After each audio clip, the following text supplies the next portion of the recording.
I know you can't see me because I'm so short, but you can hear me hopefully. So thank you all for being here today. Today we're going to start day 1 of our Gnana Yagna Upadesha Sara. Actually, thank you so much, Swarun, for the bhajans. When I walked in and listening to Swarun, Swamiji was telling us an anecdote like I asked Swamiji, did he learn music because his voice is so with Shruti all the time when he chants. He said he never learned music, but as a young, he used to go with the rest of the people to do bhajans in other people's houses. And one of the Swami Brahmananda, we all know Swami Brahmananda, right? He encouraged Swamiji to just continue it, and that's how. So when I see Swarun, he's also young and he's kind of so enthusiastic. But anyway, thank you all for being here. Just want to do a brief introduction of Swami Aparajitanandaji.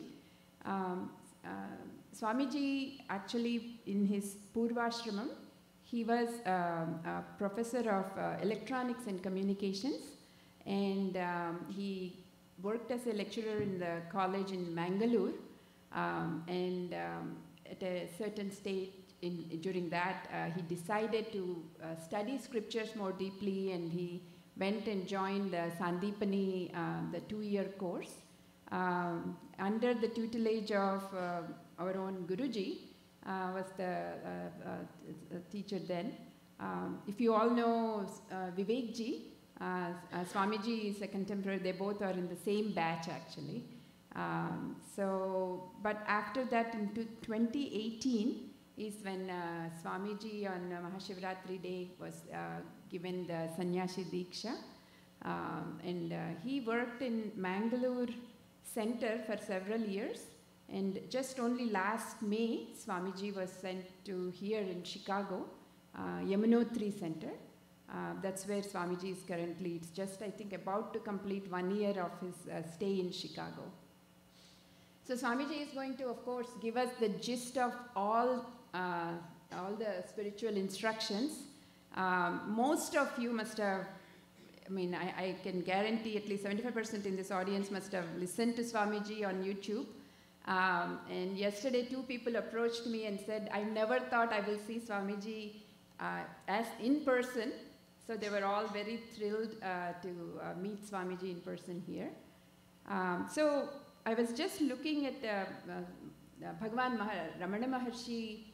One of the sayings was, if you are planning to transform the world instead of improving yourself, it is like spreading leather all over the earth in order to not go through the pains of thorns and stones. It's much simpler to wear shoes, right? So that's, when I looked at it, I was thinking, Swamiji is going to help us all to figure out our own shoes here. One size doesn't fit all, so we are all in different stages in our lives. So Swamiji has a message for all of us, whichever stage we are in at this point. Swamiji, please.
Hari Om.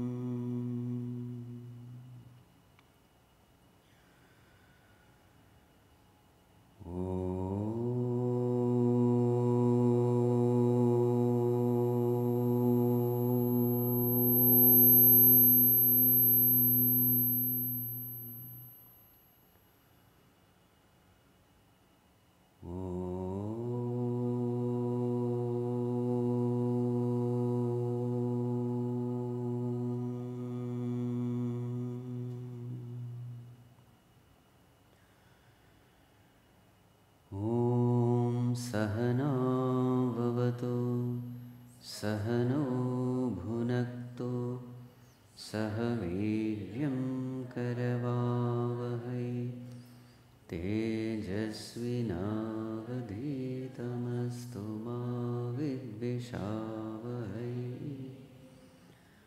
ॐ शान्ति शान्ति शान्तिः।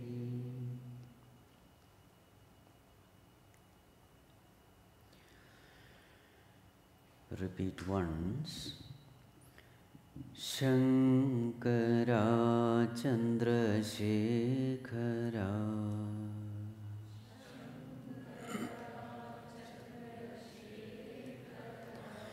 Gangadhara Sumanohara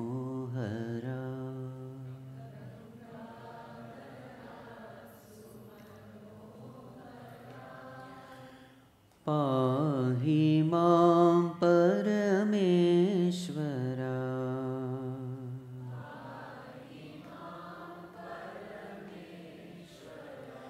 Mrityunjaya Vishveshwara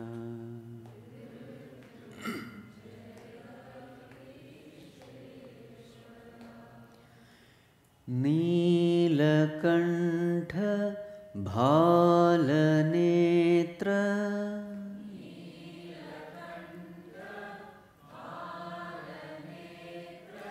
Bhasma Bhushita Sundara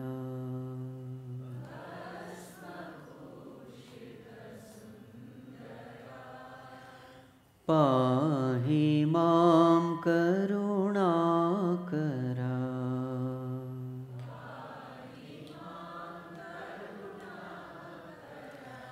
Girijesha Omkareshwara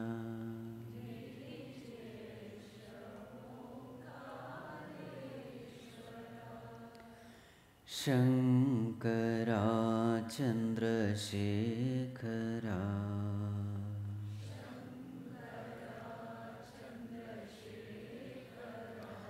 Gangadhara Sumanohara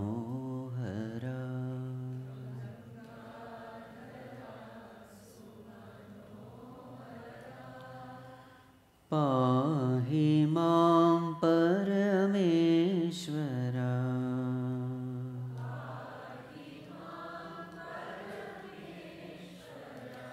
Mrityunjaya Vishveshwara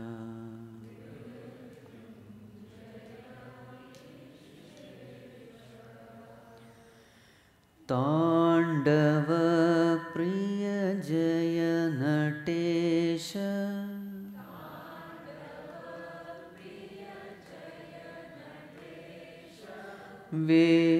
Vishwanatha Maheshwara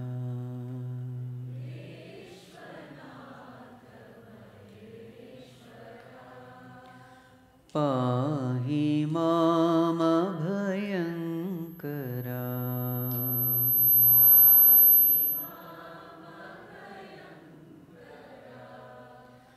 Vyagracharmambaradhara